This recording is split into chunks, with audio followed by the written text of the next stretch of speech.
Welcome to the Not Null Podcast. I'm just an AI voice, but here are your real hosts, Kevin Doyle, Sarah Kimmel, and Bobby Davis. Hey everybody, welcome to this week's episode of the Not Null Podcast, the tech podcast where we discuss everything from AI to VR and robots to flying cars. I'm Kevin Doyle, and this week I am joined by Sarah Kimmel and Bobby Davis. And coming up in this week's episode, streaming services. What's best, episodes or Binge? Is Google Messages adding satellite messaging? And can you believe this, but Yahoo Mail isn't dead? And they're actually adding new AI features, of all things. And then we'll wrap up with our null, not null recommendation section where we recommend that you avoid a product or service. And at some point, we might talk about that other guy, the Twitter guy. Why don't we want to mention his name? So let's jump into our first topic then. Let's talk about streaming services. We all have too many. I know we do. We could probably complain about that for days. The fragmentation of streaming now, when we complained that we wanted it unbundled from cable. Do we want cable back again? Probably. Maybe that's a topic for next week. I don't know, but I'm sure we could argue about that for days.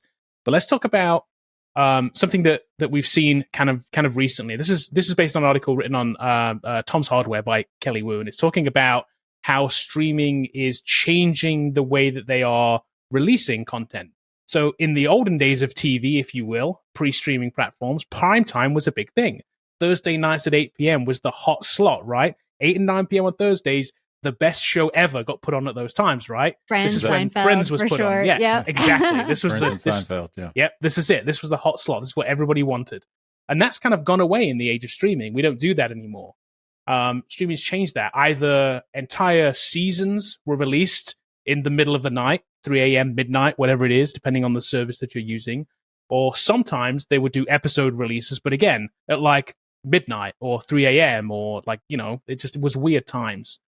But more recently, looks like things are changing. So recently with Disney, Ahsoka, for instance, they've decided to release during primetime, if you will, Tuesdays at 9 p.m. Not Thursdays. I don't know why they didn't do Thursdays. But Tuesdays at 9 p.m. is apparently the new primetime day for Ahsoka. Amazon's done something similar with the Summer I Turn Pretty finale that they put on at 7 p.m. These are all Eastern times, by the way. These are very Eastern-centric prime times, if you want to. East Coast bias, baby. East Coast bias, definitely. Max has done this for a while, like HBO, whatever you want to call it these days, Max. Game of Thrones has always been on prime time. They've released theirs on Sundays, right? So if the show was on at 9 p.m., they've released a show at 9 p.m. on Max. It's been something they've been doing for a while, but we're seeing more and more trends going this way. So do people prefer episode releases or binge episodes? According to a recent study that somebody put together, one of the 100 most in-demand TV series in the US from January to May this year, only 9 were binge releases. The rest apparently were episode releases. I was kind of shocked about that. I thought it was going to be the other way around. So apparently we are seeing a shift towards these more episode releases. So, Sarah, I know you watch a whole bunch of media. I know you do too, Bobby. We're all into pop culture stuff here and all these streaming services. So what's your favorite model? Do you like episode, primetime episode, binge, part binge? What's your go-to?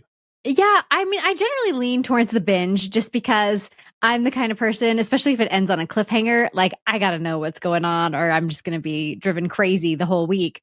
But I do really like this kind of return to primetime because that was a thing. Like, you'd be like, oh my gosh, okay. And I was even doing this like with Ted Lasso, like, oh, it's Ted Lasso day, and go and watch that. And I love the fact that it's kind of showing up at primetime. So you can like gather around people, like, let's go watch it. And I think it's a lot more fun to like get the rest of the family involved. But if it's something that like, again, if it's going to end on a cliffhanger, please just like give me all the episodes so I can just go through them all like back to back to back. Even if I'm staying up till 1 a.m., like I might really keep going with those just because I'm like, I got to know what happens. I have to know. I know you've done that too, haven't you, Bobby? You've come in some days and been like, man, I stayed up till like 3 a.m. watching something. Yeah, I just binged something the other day. Who is Aaron Carter?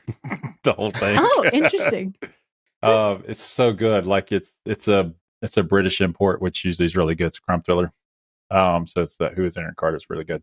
Okay. And I'm also binging right now in a couple of nights. Inventing Anna, which is another one of them. But Oh, I saw that one. That was good. I haven't seen that before, so it's pretty good. So like Ahsoka should be released all at once, like every Wednesday at 9 p.m. I'm watching it, but I know why they didn't release it all at once, though. Why? What's your theory? It's not very good. So like, Oh, I've been liking it. You don't like it? it's okay. I It's like okay. I have a high bar for Star Wars. So like Andor was amazing. That was great. And I came back every week wanting to watch it. Ahsoka's like, I forgot that it came on yesterday. I'm like, so anyways, I'm not a big, and I love Star Wars. Just don't get me wrong. And I'm not the traditional like anti-Star Wars, anti-Disney fan base that's going on YouTube right now. It's just like, I don't know. It could be better. I've been liking it. I think it's been good. It's like, well, my point is, not that we're a review channel, but like Rosario Dawson is like a fantastic actress. So she was been in Daredevil. She's in one of my favorite movies of all time, which is The Rundown with The Rock. And I know that I shouldn't like that movie, but I do. I've watched it 1,000 times. Christopher Walken's in it, The Rock, you know. And she's in that movie and she's very funny, very animated. And in this, the directing is just kind of bad. She's kind of like really monotone and it just seems to drag. Okay. Interesting.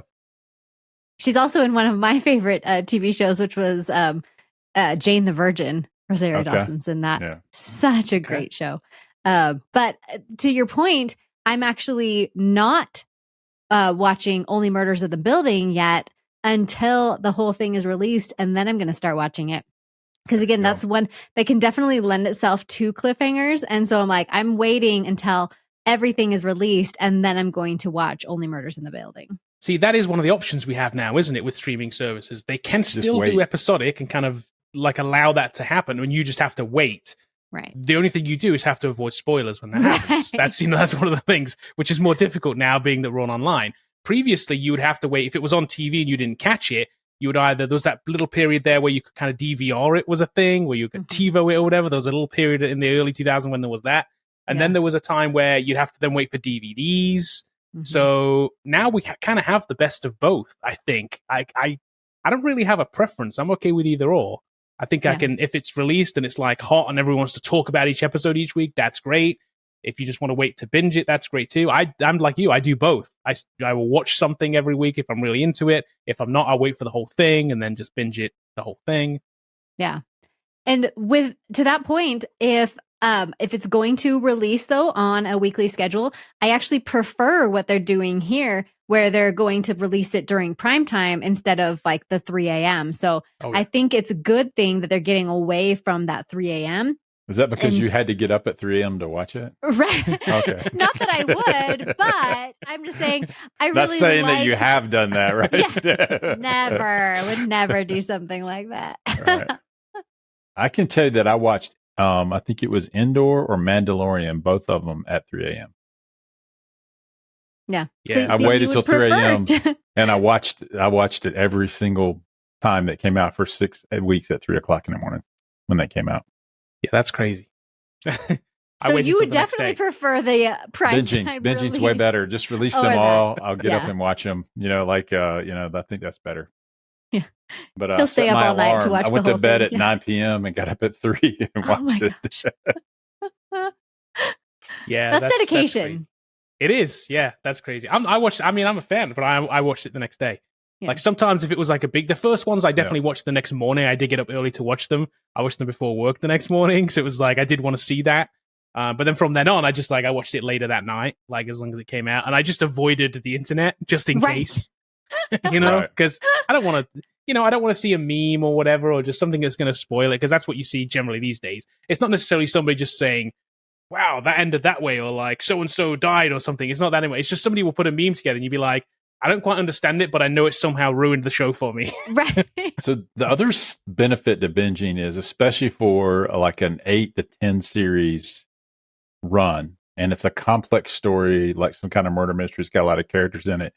Binging, in my opinion, gives you a better experience because you can keep track of it every week. You got to go back, like, okay, so who is Aaron Carter again? Like, what was she doing? And so whereas you get a better movie-like experience, That's what I'm hoping Marvel does. I hope Marvel cancels all of their shows and goes back to if they do make a Disney Plus show, it should be a 90-minute, 2-hour feature that's released on Plus, and you just watch it as a movie. I think it's better.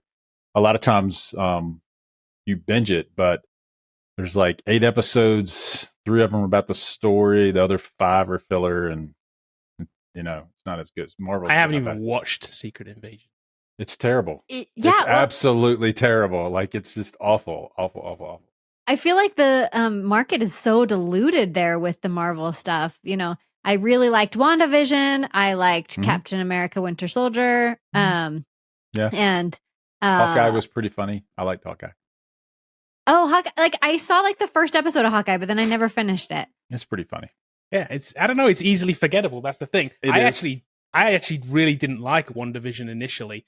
I detested the first few episodes. I'm like, I'm not sure I can make it through this. Yeah. And Kevin, then by the time we at the talked end, about this for weeks. I remember when you said, it's like, man, no, this is amazing. You have to know like what they're doing. Yeah, you've got to carry that through, because the first ones I was like, this is not for me. This is just boring. I don't like this. It was weird. It took so long to get going and to understand what was happening.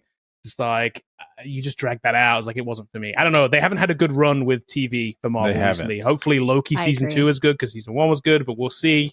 Yeah, I don't know. Well, Loki season 1 was amazing. I was there every week watching that. I've watched Loki season 1 3 times. I think I like it. Oh wow, I like it. I think it's really good. It had a lot of universal building. It was just really good. Also well acted. Yeah. I can't say that for every Marvel. So that's why I'm not a Marvel hater, but She-Hulk is the worst thing ever on Disney I haven't Plus. even watched it. I was so mad at that show. Kevin was laughing at it. He said, no, it's funny. I'm like, no, I actually liked it. I'm angry at this show. The villain is Todd. His name is Todd. You had played down this show so much to me that when I watched it, I think my expectation was like, this is going to be the absolute worst thing I've ever seen. And maybe it was better than that. So maybe, I don't know. I liked it. It was just so bad. Yeah, I haven't even watched it. Like, I have no interest. It does good. not look interesting to me. Yeah, there is too much of it. It's too fragmented. It's too, I don't know. It's not good. And you're talking to a guy that has the first 30 She-Hulk comics in bags. Interesting. And I was so mad at that show. I hated that show. I hated it. It was dumb. It was trying to be funny, but it wasn't. And it was just like, I think it was made for me, then not for you, I guess. It was made for you. It wasn't made for comic fans.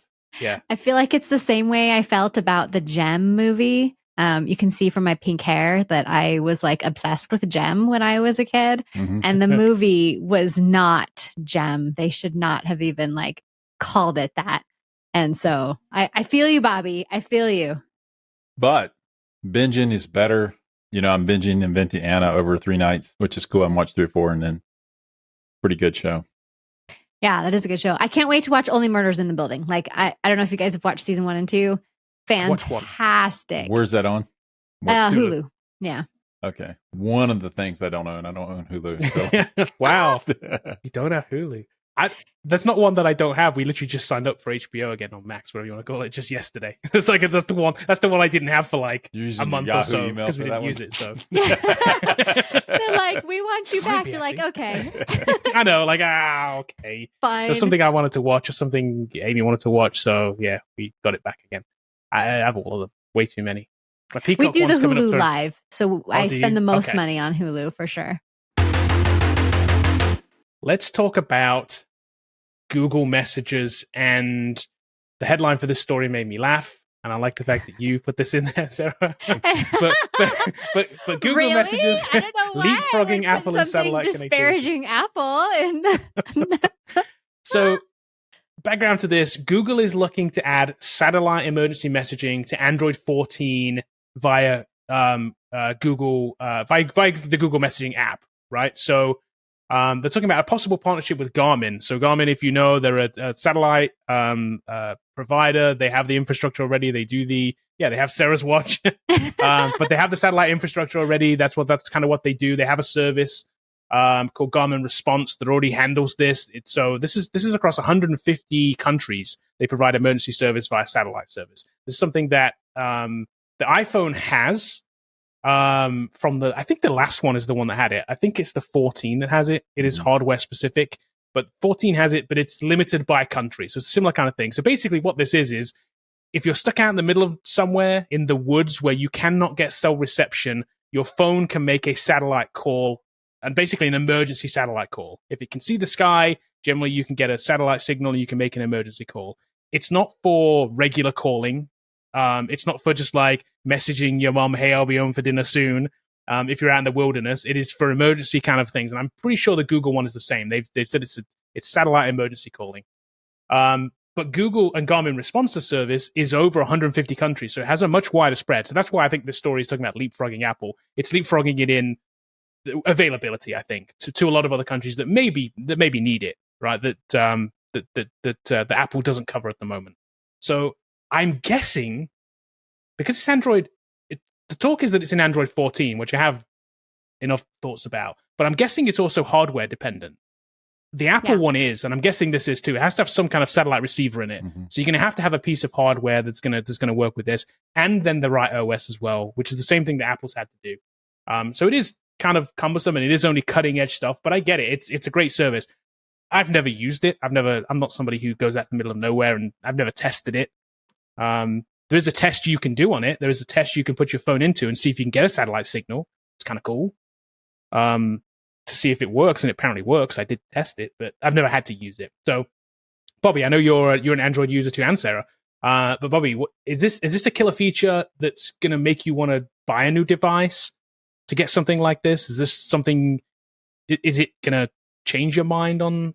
Is it a deciding factor at all? No, because I own an Android, so I didn't care when it came out with Apple. But thinking about it as you're talking about it, I'm like, it would be nice if you are traveling somewhere and you can't get satellite signal and you wreck your car, Yep. Or you get black bagged by the CIA or something like that, and they throw you in the desert in Vegas. Happens all the time. Yeah, and you happen to have your phone still with you. You can call an Uber or something. But like, I think it's cool. I think it's I'm all for like safety things like that. I like it. I mean, I would like to be able to call from my car if I wreck or something like that. I don't have the 1-star system, but I would like to have that in my board. But like, would it make me buy a new phone? No, I have other reasons why I buy a new phone. So, but I buy a phone like every 2 years, maybe every 3 years. Right. So, but right. It's cool though. It is cool. Just so you know, the iPhone also has the feature where if you crash your car, it does do a detection. So that I don't think Android has that yet. They don't have that yet either. I don't know. So there are apps that you can install that can do that, though. It's just native on the phone. Speaking of weird flexes, I was talking to a guy yesterday. I was talking to a guy yesterday, and he sent me a message. He says, "Hey, I need to send you a video, and I can't send it to your phone." And I'm like, "Why can't you?" And they're like, "Oh, I'm on Android," something like that.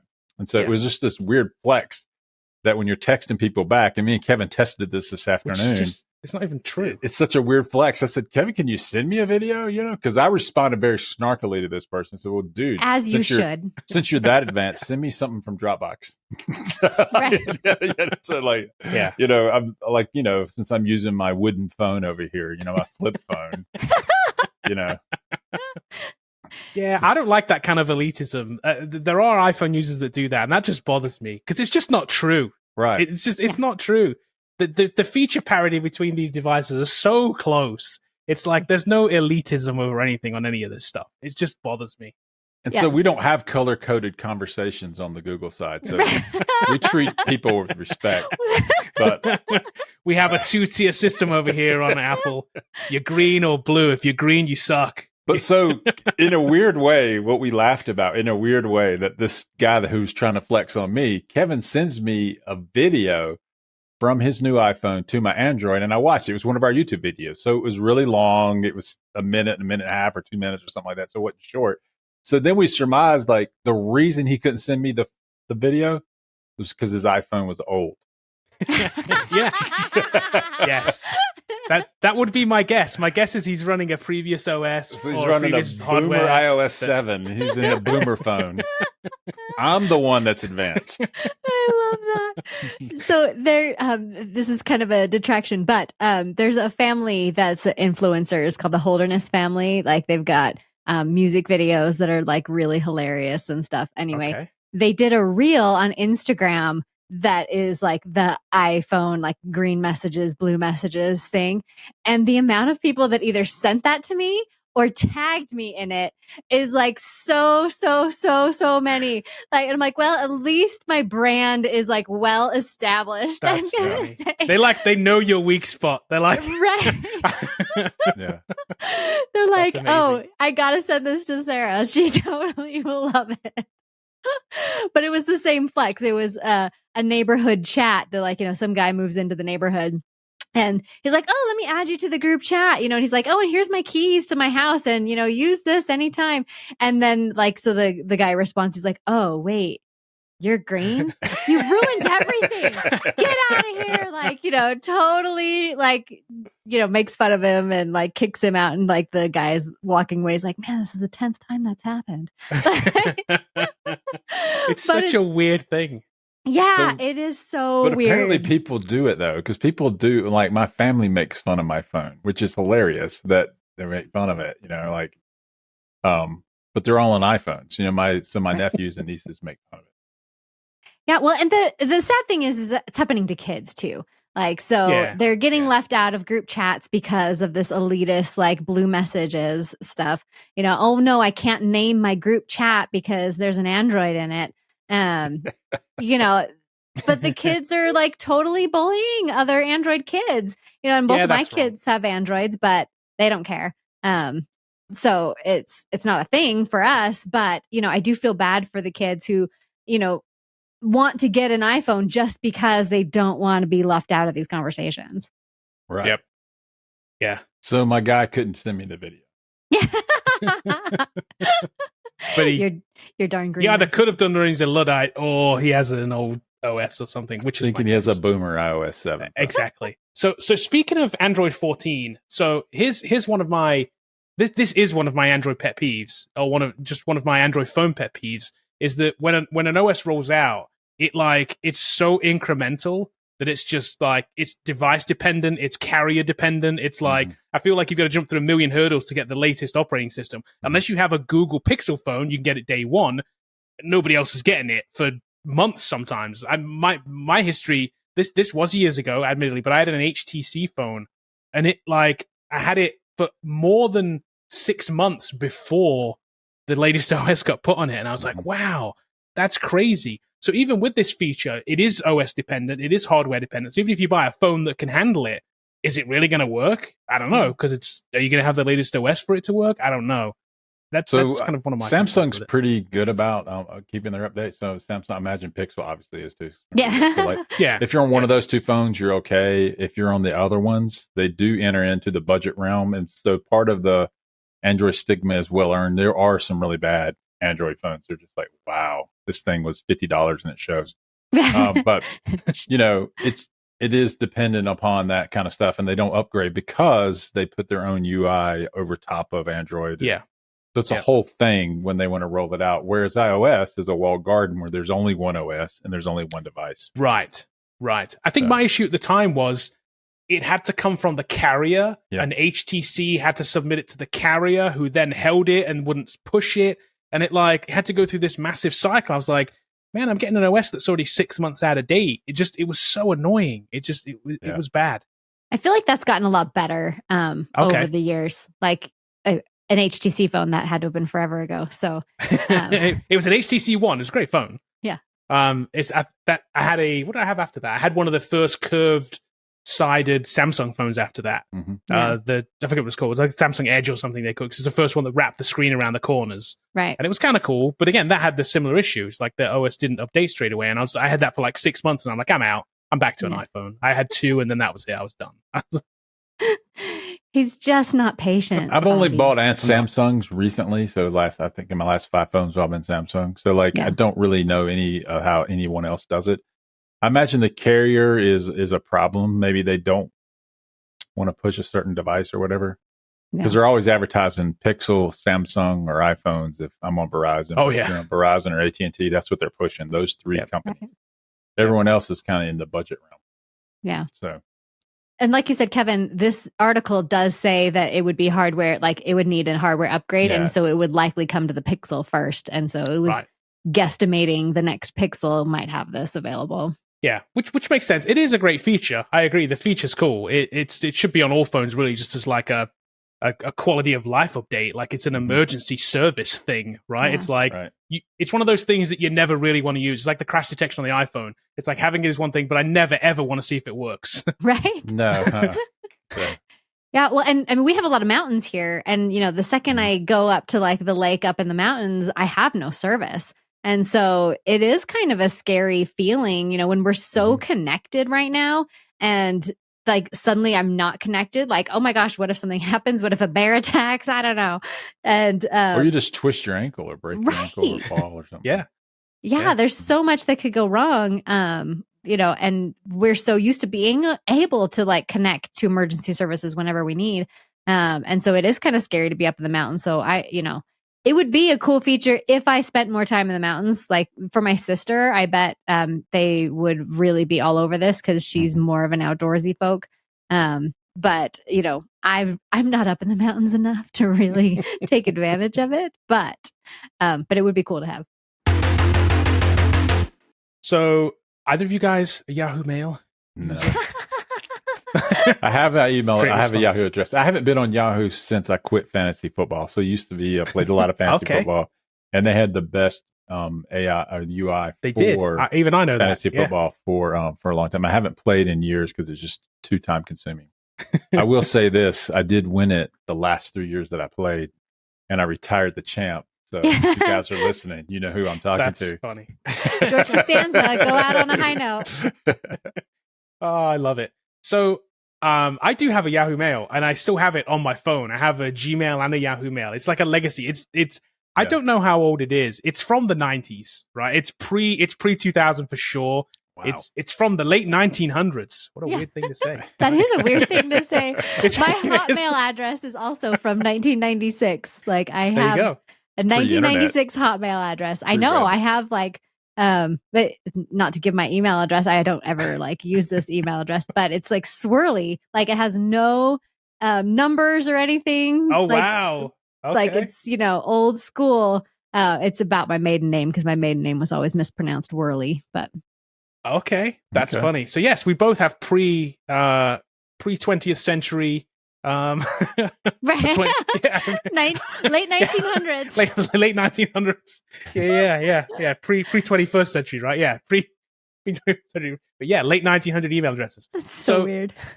Right? Turns out that Yahoo Mail is still a thing, and they're going to be adding some new generative AI features to it. Now, the way that I use it, it's on my phone, so I'm never, ever going to see these. I haven't been to the mail site in, I don't know how long. Apparently they have an app, too. I didn't know they have an app. Like, who knew they have a mail app? Apparently they do. But I use it native through whatever the services that you use it on your phone, right? IMAP or whatever it is these days. Mm-hmm. But the features that they're touting, some of these new generative AI features, the first one, the one that they're trying to push with this is called Shopping Saver. Here's what it does. It finds gift cards, discount codes, and store credits hidden in inboxes and helps draft messages to use those savings even after purchase. You know what this screams? Late 1900s email provider. Like, is this not like boomer mail? Yeah. I mean, of all the uses that they could tout, coupon saving, like discount shopping is the feature. When I read this article, this is what I felt that here's how it could improve. Because drafting an email, like I don't even understand what the point of that is. Like, am I going to email the company and say, "Hey, I found this discount that I forgot to use"? Like in 1996. In 1996, on my Yahoo email. Yeah, is that coupon from 97 still good? Can I still get 15? Can I still get 15% off them jams? But here's what I think would be super cool, and like Gmail, if you're listening, let's go ahead and do this. But if it's scanning through your messages and picking up on these like discount codes that you're getting emailed, because I'm not going through my promotions tab and like checking those for promotions all the time. So if it can pull those codes out and have like a different section, like maybe on the right-hand side of like, these are the different codes and like what % off is available to you right now, like, this one's going to expire on the 15th and like, whatever. And it pulls that out and like shows it to me. I can use that to buy stuff in real time instead of like after the fact where I'm like, hey, so I forgot about this code from 20 years ago. Can I still use it? I agree. If this is a good idea and it works, Google will copy it and make a better version of it in a second. And it'll just be in Gmail. It's it like, won't be hard to make a better version. Thanks for the idea. Well, no, thanks for the idea, Yahoo. Like, it's like, it makes no sense. I can't believe in the product meeting when they designed this, they said, hey, you know what would be really cool? If we found old coupons. that got through, and then the coders are like, what are you talking coupons? Yeah. Like, dude, you can just get in a Chrome extension for that if that's what you want, And plus coupons expire. Like, why find an old coupon? What's the point? Yeah, I think the killer feature would have been like if I was sitting in the product meeting, which I don't know why people don't pay me to do these ideas, but like they should. This is for free, Yahoo. Here you go. Use generative AI to automatically delete the spam in my email account. Like that would make people sign up. They'd probably pay for it. They're like, really? So like all the spam automatically goes away. Yes. Okay. And I can control it a little bit. Yeah. And a lot of people, you can tag things and you can right click and say add to spam folder. And for some parts, it moves it into your spam folder, but you're always managing that. Yeah. And I think that it could just delete it. I will say Gmail does a way better job than Yahoo. So I have both in a conjoined inbox, right, on my phone. So they both come to one inbox. I can separate them too, and I can look at them separately. And I will say 90+% of my spam comes from my Yahoo email address. 10% is from Google. Like, they are so bad at filtering it out. It's bad. So why can't your inbox also with AI be able to manage phishing attempts, which, in my opinion, phishing attempts come from what I would call, because I've done a lot of fraud stuff in the past, a finite set of domains. There's a finite set, whether that's 1,000 or 100,000 or even 1,000,000, it's a finite set. So if you're an email provider like Yahoo, Gmail, or whatever, you've seen them all, record them all, use AI to go out and say, oh, that's a phishing email, and just don't even show it to people. Yeah. It's amazing. Then we'll get these emails that come into our email box and it every says, day. Bobby sent you this request. Please pay it. And it's to me, man. I mean, I didn't send this to me. I didn't. So it's kind of funny that we get these, and then certain extensions still get through .htm files. I mean, it's 20, almost 2024 at this point. We have AI now. Can it actually fix this problem? Right. It's a real use of it. Yeah, I'm like, a problem people actually want a solution to. Yeah. So before you turn it loose on coding my websites for me and ending all development jobs, let's see if you can fix email. Like, let's see what you got. And so I think that's what should happen. They did have some other features too, which were more along the lines of what you would expect, right? So things like improved search mode, so that you can, they said you can ask questions, so you can give it like an actual like English like response instead of searching for keywords. Sure, I like that. But I'm not even sure that's great, just because we're conditioned to this point just to search for keywords anyway. So I guarantee you a keyword search is probably going to be better than an AI English term search. It's just results are going to be better, is my guess. No, I haven't used it, but that would be my guess. There's going to be a writing assistant too, which, of course, like, why wouldn't there be? ChatGPT baked in. We know what that's going to do. Write terrible emails for you. That's just going to be the case. And then a message summary, which, makes sense, right? You can take the email, you can kind of summarize it. And again, may do a good or bad job. I don't know what AI they're using. It says Google's AI cloud platform, so I'm guessing just Bard whatever. Or something like that, Yeah, what exactly. Whatever they have over there that they're using that's through their cloud. So the other killer feature, and now that I'm thinking about, I probably shouldn't mention this one. I should probably do this. But like, if you could load your email box into an LLM, or you could load a whole organization's emails into an LLM, and say that you're being faced with a lawsuit or whatever like that, you could have it turn it over to your legal team, and then they could like query it with OpenAI to figure out like, did this person ever say that? Did this person ever do that? Like, what was sent here? That kind of stuff. I think for legal defense or legal prosecution for that matter, like loading your emails into an LLM could be a thing. Yeah. and then you give them a chat bot to be able to like sift through that information. Yeah, that's genius. But Go pitch all that to these some companies big law could do that. firms. Gmail could do it. Bard does exist. OpenAI exists. Obviously we could do it with our Hotmail accounts because that's on Microsoft. Yeah. My 1996 Hotmail account. Yeah. Wonder if they're ever going to retire those. Like, how long do you think before we see? Obviously, Yahoo Mail. I didn't know they were adding features to this thing. I thought this was just like it exists, and one day they're going to say it's gone. And I feel the same Google's about the only Hotmail one that too. does that. Well, yeah. But I feel the same about Hotmail too. I feel like one day they're just going to say, yeah, we're not doing that anymore. Right. I mean, I think it's mostly moved over to Outlook.com. And so they just keep the Hotmail extension for the old school people that have had their email account forever. So like my Hotmail account is actually like my Microsoft account.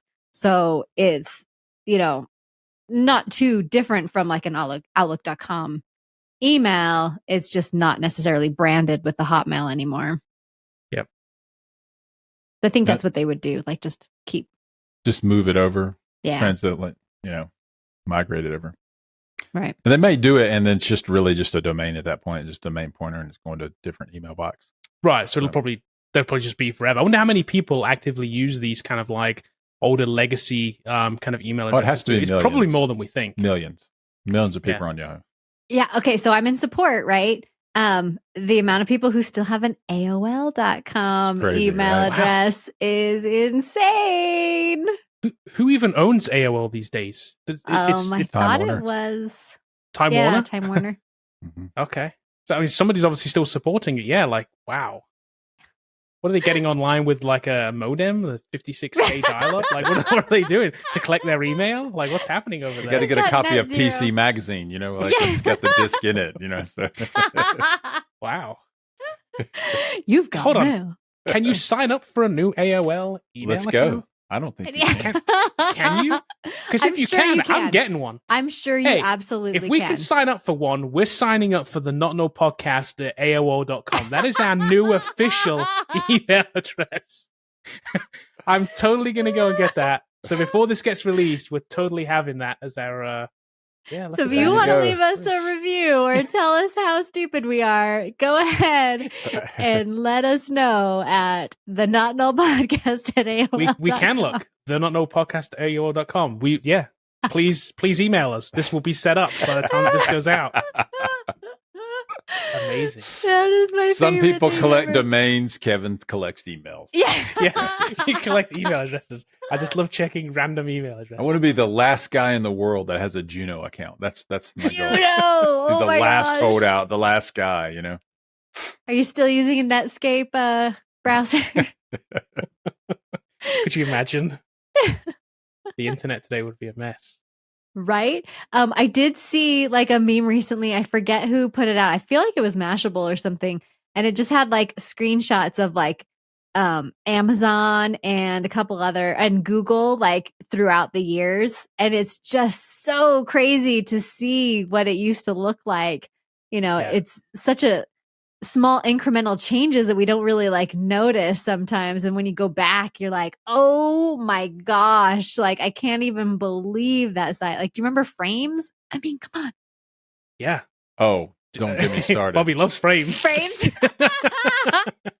For you guys that are coding out there, I was working on a website that they were using MVC architecture, the modern model view controller architecture.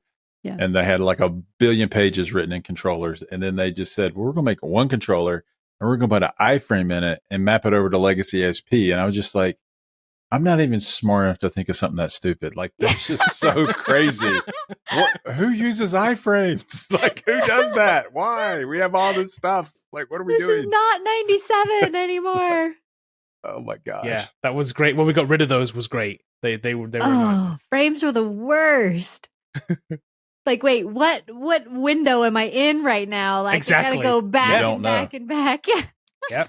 But that's how people laid out web pages. It's like before modern CSS and modern CSS frameworks, like laying out a web page was like And to it was componentize science. it, It was like they would voodoo. put URLs to this little like small page and try to like componentize it that way, and it just Yeah. just makes me crazy. Then you get stuck with like a frame inside of a frame inside of a frame inside of a frame. Yeah, exactly. You're like, where am I scrolling? I can't see where I'm scrolling. Okay, so about one last thing before we move on to our recommendations. Then let's just man. Kevin's so pained about having to speak this man's name. You know, Elon. this guy. Let's talk about this guy. What's he been up to this week? This stuff, look. He self-drove a car around and videoed it like an idiot, breaking the law, breaking his own terms of service. And in the process, doxing Mark Zuckerberg, saying, hey, take me to Mark Zuckerberg's house, and videoing his address on the thing. Like, what is this guy thinking? Well, I do like where this article headline, I always read headlines. I think it's very funny if you look at this headline, near miss at a red light. Yeah. Like this is definitely an anti-Elon article. Like, Oh, yeah. he almost missed that red light. Almost. We would have had him. Well, could you imagine had it like crashed on the thing? Like these sites would have been like, it would have been like their Christmas. It would have right? been Like, so explosive. it would. But it is funny that he's driving this self-driving car and then he's breaking the terms of service of his own car. I think it's really funny. But that's his car, so like he can do whatever he wants. A lot of people. But it's also breaking the law. I know. The way he people drove with so the phone. worried. He's not allowed to do He's that right. either. He doesn't have a seatbelt on.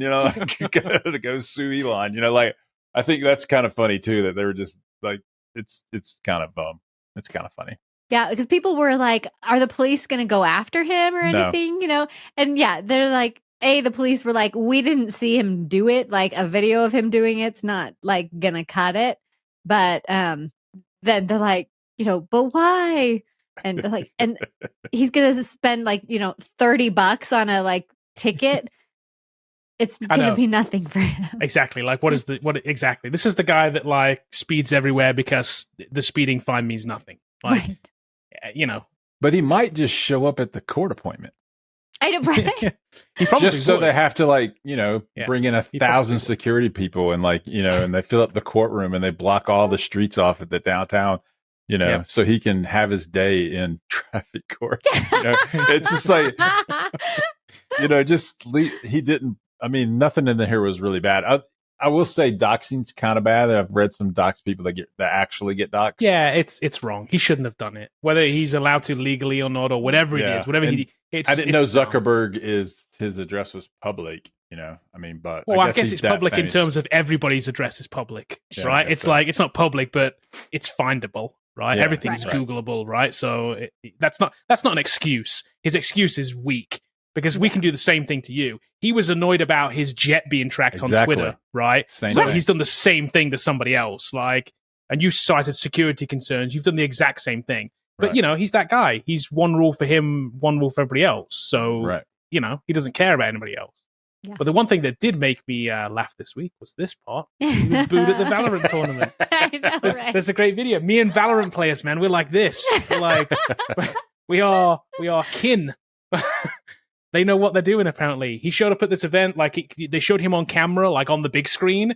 He sat there, and they booed him and started chanting, bring back Twitter. Right. Wow. He is not big in the Valorant community, apparently. He's not much liked. The community has spoken, And these are his people. These are like, you know what I mean? These are video game people. These are people who spend a lot of time online. These are, a bunch of trolls, I'm sure. A bunch of them are. And he's not even popular among that crowd. Does he even play Valorant? That's what I want to know. Who knows? Probably not. He's probably just like, okay, this is going to be where a bunch of geeks are. They're going to love me. Yes. I would not be surprised. Yeah, he thought it was his people. That's what he did. That's what he should have done. He should have challenged Mark Zuckerberg to a Valorant tournament. 1 versus 1. PvP. Let's go. He might could have got that one done, That would be way better. Loser buys Twitter. Speaking of, perfect. I told Bobby about this theory earlier, but I'll share it with you too, Sarah. We talk about this guy every week, and the rest of the world. We talk about this every week, right? We keep bringing up these Elon things, and it's because he keeps doing things, right? So why on earth does he keep doing things? Because none of them we're never talking about, man, Elon did a great thing this week. He did this thing. Because we're not seeing that story. I don't think that's just because of the reporting. I think it's because he's genuinely doing these weird, strange things. So I have this weird feeling that at some point in time, there was some billionaire sat around a table Okay. Elon Musk's there. Zuckerberg's maybe there. Peter Thiel's there. Jeff Bezos. Jeff Bezos is there. Yeah. Bill Gates. And they're playing Yeah, cards Bill or Gates. whatever. Yeah, Bill Gates is there, and they're playing cards. And somebody says something like, or Elon says, "I bet the next hand that I can buy Twitter for 44 billion, and I'll do something stupid every week for 52 weeks, and I'll still retain at least half of its value." And then somebody said, "Okay, bet." And it's because why else would he do this stuff? It's the only logical explanation at this point. I mean, the other explanation is all press is good press. So, just keeping his name in the headlines, that's all he's trying to do. And this is he can't go out and, buy everyone a Tesla or, he probably could. I know. I'm or buy a city, like Mr. Beast, because Mr. Beast is He bought a in the headlines. cul-de-sac. Right, I know, a cul-de-sac. But he's in the headlines because he's doing, somewhat good things. Some people are, getting on his case about it, but it could be seen as good. But he has no response for that. He's like, I'll just do weird, crazy stuff and I'll stay in the headlines. Maybe that's it. Maybe that's it. I don't know. But he's lost a ton of money doing it. I just have this feeling like he's just, I don't know. His bravado makes me think that he's kind of just been like, I bet you I can do this weird stuff and I'll still manage to sell the company for X amount of dollars or something, or, and it's kind of backfiring on him, but, he still thinks he can do it at the end of the day. I do like the Billionaire Bet movie. I wonder if he's going to block and cancel all the Valorant creators on Twitter. I'm sure they're already banned. They're with me now. They're all on Threads. They're all with Kevin. Nope, we got banned. Yeah. He takes names in there. All right, I see you. I know what your Twitter account is. You're done. Exactly. Buddy. Yeah. So, I do like this new movie idea, though, the Billionaire Bet. And it's the whole work. thing. It could work. Yeah. It could work. I mean, if you think about it, those guys get together and then they make this bet. Craziness assumes. I mean, The Social Network was a great movie. This could be right up there. It could. There will be movies made about this. I do have a feeling there'll be a sensationalized movie made about this point in time. The Twitter story is too good. He's done way too much good movie quality stuff to not make a movie about it, right? He just has. Absolutely. 100%. And you'll be there day one. Yeah. Oh yeah. Oh, I'm in for this movie. Christopher I'll Nolan fly out to North does Carolina the Elon story. We'll all go watch it together. That's Christopher Nolan's next movie. Yes, we need a not no watch party. Who's going to play Elon? Who do you think's up for Elon? Who would you have play Elon? Elon. Kevin Bacon. Kevin Bacon. No, okay. I can't. He's kind of funny. Kevin Bacon's too nice. I could see more like Vince Vaughn or something. Vince Vaughn, okay. Yeah. Okay. Jared Leto, Yeah. Yeah. But if you have to, just get DiCaprio. I mean, that's what you got to go for. DiCaprio. He'll change. He could probably do a really good I bet he Elon could. Musk. I imagine he could actually. It's a Scorsese picture. It's Scorsese, DiCaprio, Elon. That's the name of the show. It's just called Elon. It's just called Elon. Perfect. Yeah. Speaking of that, did you guys see the Tesla movie? I've not seen that. No. It's terrible. Don't go watch it. But I went to the theater and watched that. That was during COVID. And so I love movies and I would just go to the movies by myself, just for fun. And that was one of the movies I saw by myself. And I'm like, this is weird. I didn't see it. It's not good. Is it a documentary or what is it about? No, it's definitely a drama. And I forget. I think it's Ethan Hawke. Yeah, it's Ethan Hawke that plays Tesla. And you're talking about Tesla, not the car company.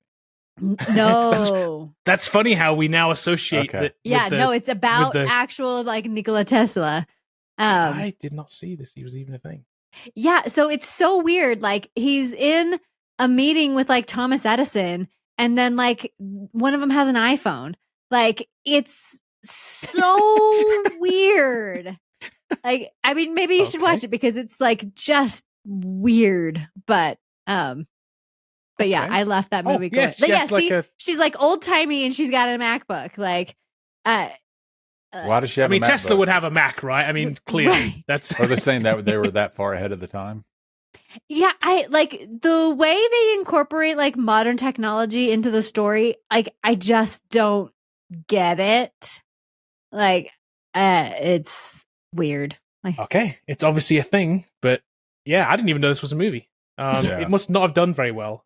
no, and it came out during That's a COVID, 60 so IFC, it's made by IFC, Sundance Film. yeah. Like it's like Is that all you need to know? that's all you need to know. It's you know.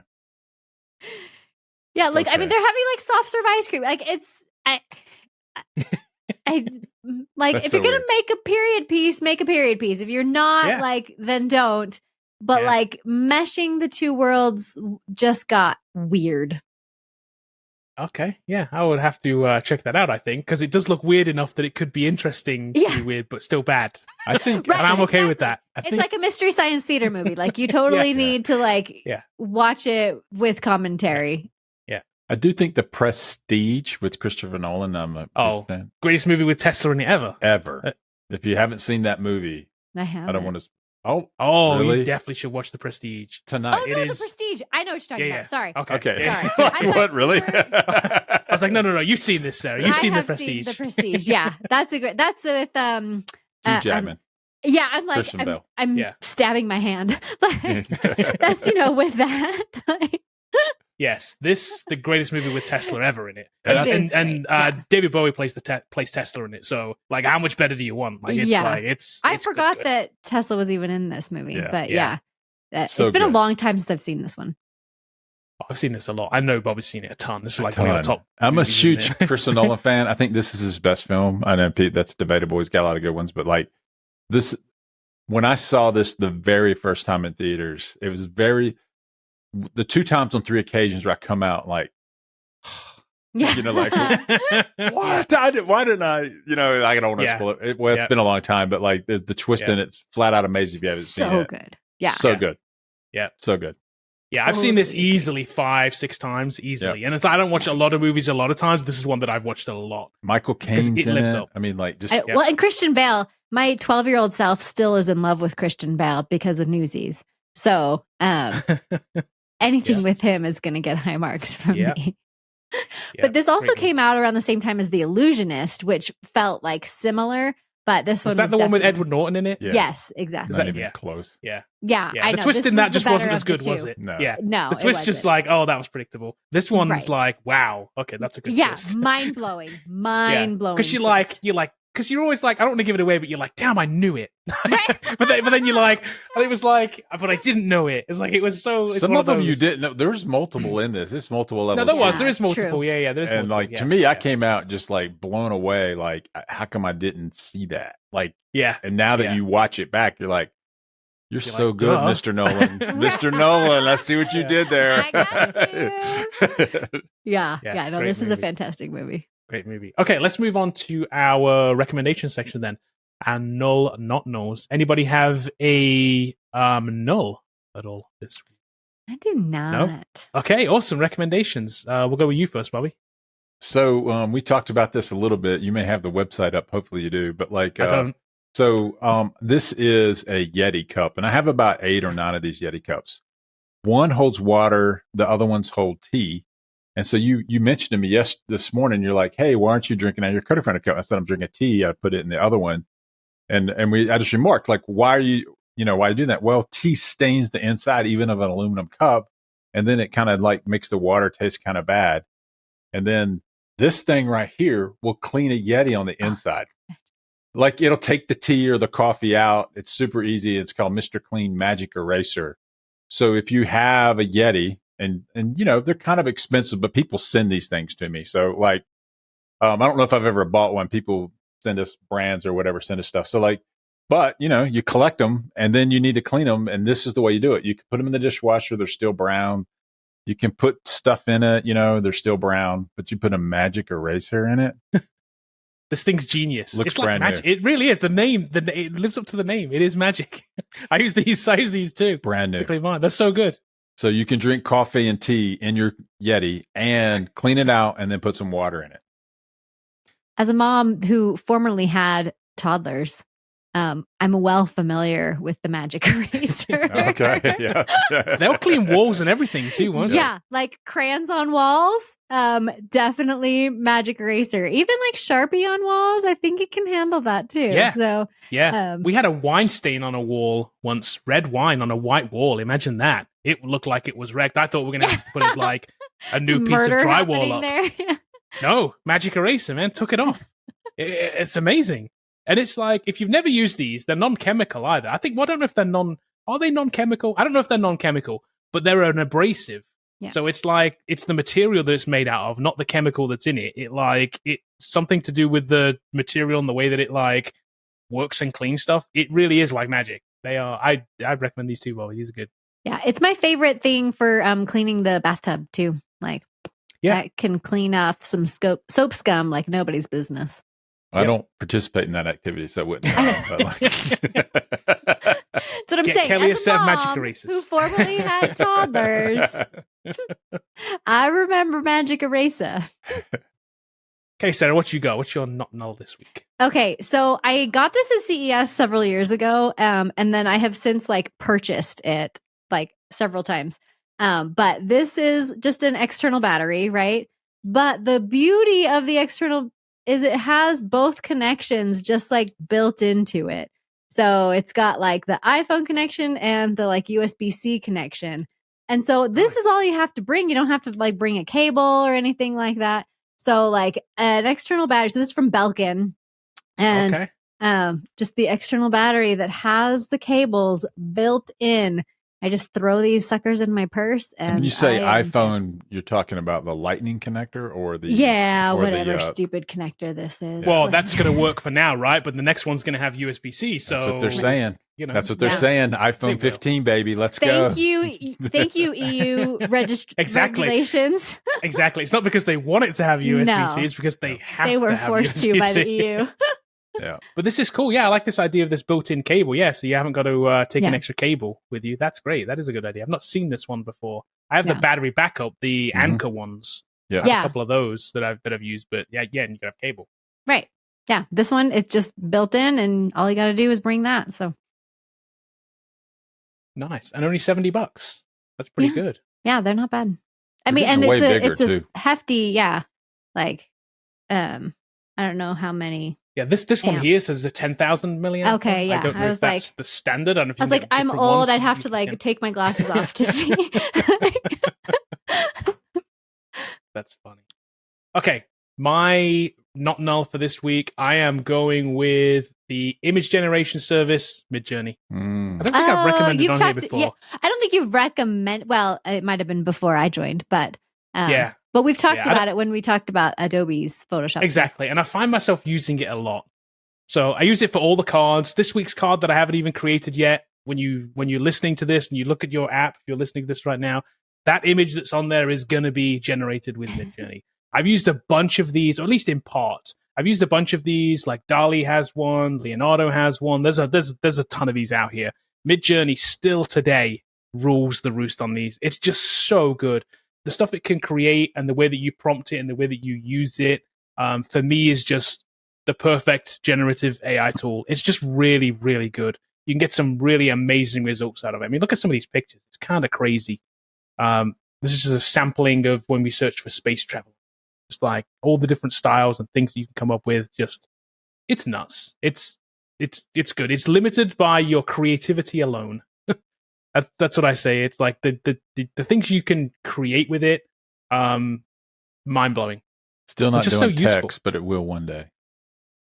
Yes, yeah. There are some tools right now, some other ones that are doing text, and I've been playing with one recently, but it's still not quite great. Midjourney doesn't do text yet, but again, I say it's part of the solution because what my workflow for it is kind of create something in it and then not use it holistically, but kind of maybe take part of it, or at least add to it, add text, add whatever, add some other textures. Maybe I'll take the subject out of an image and use it in another way, using Photoshop or whatever. But yeah, just to get some images out of it. I mean, some of the stuff you can see on here is just, it's insane. Some of these things on the front here are just like what people can do with this. I liked that puppy. It's insane. What was it? A puppy? It was up a little bit, yeah. It was on the left. Okay. Oh, this one. Oh, there it is. Oh, it is. It looks a lot like my dog. I'm like, crazy good. There's just a lot of really, really creative art you can make with this. It's definitely worth it. It's Gandalf. It does look like Gandalf. It does. Some of the creative things that people come up with, some of the stylized things people can come up with, is very cool. That's cool looking. You get some. There is a free account, so you can generate some stuff for free. A paid account's $10 a month. For me, it's well worth $10 a month. Just to use what we use it for the cards I use it for, and then some other design stuff for Coder Foundry. But yeah, it's a great service. I highly recommend. It is midjourney.com. The happy face. Yeah. Well, speaking of like AI photo tools, one of the ones that was kind of getting super popular on TikTok, we could even do this as a null, is I keep calling it Remini because I like Leah Remini, but it was like Remini or something like that. And people are using it for their like LinkedIn profile pics and stuff. And like somebody asked it to like make my photo look more professional, and it changed their race. Like, oh wow. Yeah, like they were like Asian and it made them like white or something, like just super crazy. And then like some people who were like bigger, it made them like super skinny, and so like it was giving them like kind of a complex about that. So there's your null for the week. Like, I don't know that I would upload my pictures to an app like this just because of the like privacy issues that creates. Yeah. But yeah, there's a ton of TikToks all about this Remini app. Like, it'll also like generate your like kids. Like, so if you upload a picture of your kid, it will like show you what they'll look like at like 16 or something like that. Wow. And like, so people are uploading pictures of their kids, and you're like, no, don't do that. Don't do that. Yeah. See, this is the thing. You have to give it 8 to 12 of your images. Right. You have to give it one kind of a headshot looking thing, and then a whole bunch of images of you in different poses before it can come up with these. Yeah. I've seen some that are quite good, like the ones that were done for like the people use them for like LinkedIn or whatever, with a whole bunch of different poses, because they're like, they're in a crappy space with like poor lighting and like a t-shirt on, and all of a sudden they're wearing like an Armani business suit and like look like $1 million. Right. Totally realistic. Yeah. Yeah. But some of these, I mean, look though, this is an AI generated image. Right. It's just like they look pretty good for what they are. But yeah, I mean, wow, that's the problem with AI, right? The biases and things like that are an issue with it. It's all what it's trained on, and obviously its training database says that professionalism is a white person. Right. And that's just like, wow.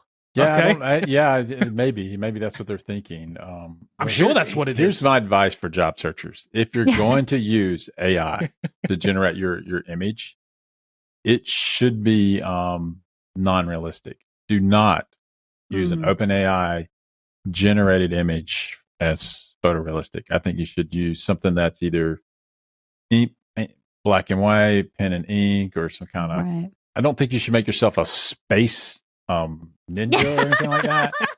Oh man! Yeah. What if I'm going for the job of space ninja? Though? Exactly. Surely, as a space ninja, I would get that job. For the job you want. I mean, right?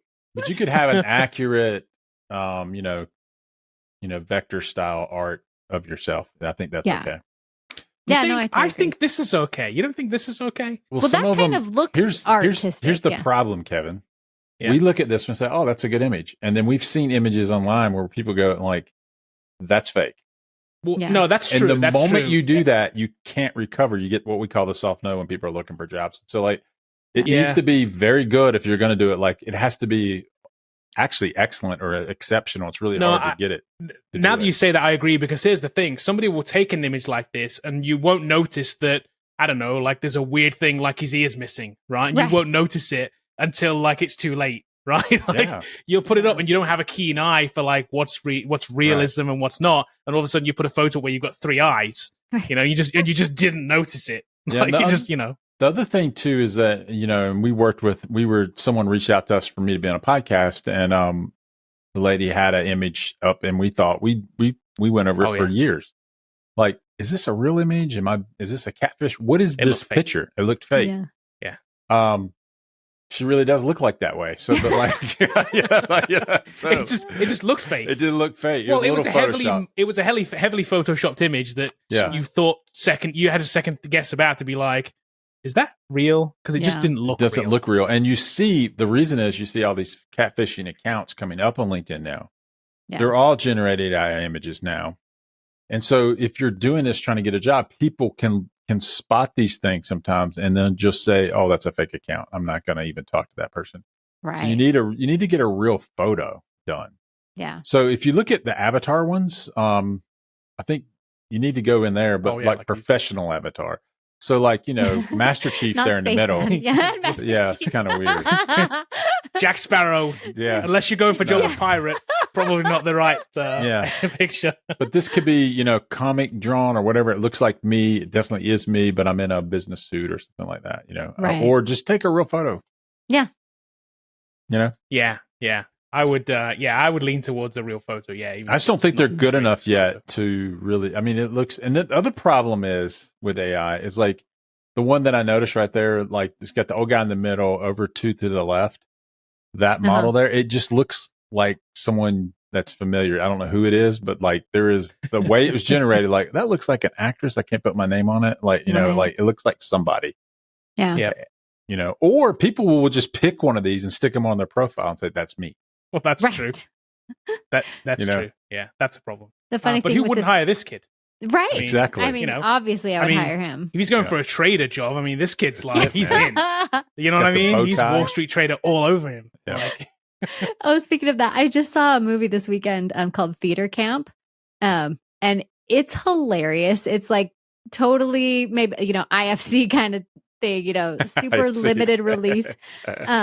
But it had a kid at theater camp who like basically wanted to be an agent, and he was always in the the head office, like calling people like, hey, I've got this girl, she would be great for your part. Like, and it's just like this little kid just totally going on that agent track. It was so funny. That's funny. He doesn't want to be the kid in the theater. He wants to be the agent. Yeah. That's funny. Yeah. There you go. It's hilarious. Like, I really, really enjoyed it. Okay. Yeah, so that part. So basically, Sundance winner. There you go. See, I told you.